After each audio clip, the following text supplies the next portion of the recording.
Welcome to Geopolitics Now. It's Monday, November 3rd. I'm Anne-Sophie Goninet. Today, Pierre Haski looks at what the 30th anniversary of Yitzhak Rabin's assassination says about the current grim state of the Israeli-Palestinian conflict. If a reminder were needed of the deep divisions within Israeli society, the 30th anniversary of Yitzhak Rabin's murder would be enough. The timing is significant. The intense phase of the war in Gaza has temporarily stopped, and Israeli hostages have been released. The memories of November 4th, 1995 return, still with little consensus. On Saturday evening, more than 100,000 people gathered in central Tel Aviv, near the square where Rabin was killed, to pay tribute to the former Prime Minister who signed the Oslo Accords in 1993, but today's Prime Minister, Benjamin Netanyahu, who was fiercely opposed to Rabin, chose not to attend either Saturday's rally or the official state ceremony honoring the former military hero and Prime Minister.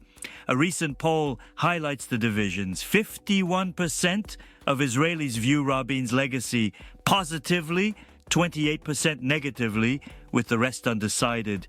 Only 1/3 believe the country would be better off if Rabin had survived. More worrying, 2/3 of Israelis say they fear another political assassination. Pierre, could you explain why the memory of this event divides Israelis so much? Yitzhak Rabin and his foreign minister, Shimon Peres, leaders of the Labour left, secretly negotiated the Oslo Accords with Yasser Arafat's Palestine Liberation Organization. The Rabin-Arafat handshake on the White House lawn on September 13, 1993, remains one of the most iconic images of the 20th century. Today, that memory divides Israelis. Though marginalized 30 years ago, those who opposed the Accords are now central to the political scene. On the Palestinian side, Hamas had a hand in bringing down Oslo through suicide bombings. On the Israeli side, the far right, now allied with Netanyahu, is continuing the political line of Rabin's assassin, Yigal Amir, the then 23-year-old religious extremist who remains in prison.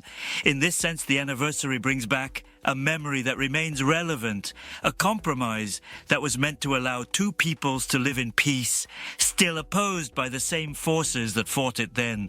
But today, we are far from this compromise. The hopes created by Oslo quickly faded, and Rabin's assassination effectively ended the peace process. Since then, the October 7th massacre has built a wall of hatred that only a minority of Israelis resist, while Israel's harsh military response in Gaza has had the same effect on the other side.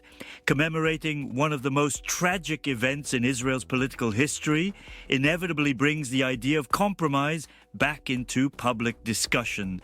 The 100,000 people who gathered in Tel Aviv on Saturday do not all support a two-state solution, but they share the memory of a man who was a formidable war leader, but who came to believe that the Palestinians had to be offered a political future. I was a correspondent in Jerusalem when the Oslo Accords were signed. I can testify that a majority of Israelis and Palestinians sincerely believed that peace had arrived before the process stalled and failed. The memory of Rabin, the soldier who shook Arafat's hand, can at least serve as a reminder that such a moment once existed. Geopolitics Now is a WorldCrunch production. Automated speech technology is used for Pierre Haski's English voice. If you like this podcast, we'd really appreciate it if you could help us out with a follow, share, and a 5-star rating on your preferred podcasting platform. For more of the best of the international press delivered exclusively in English, visit us at worldcrunch.com.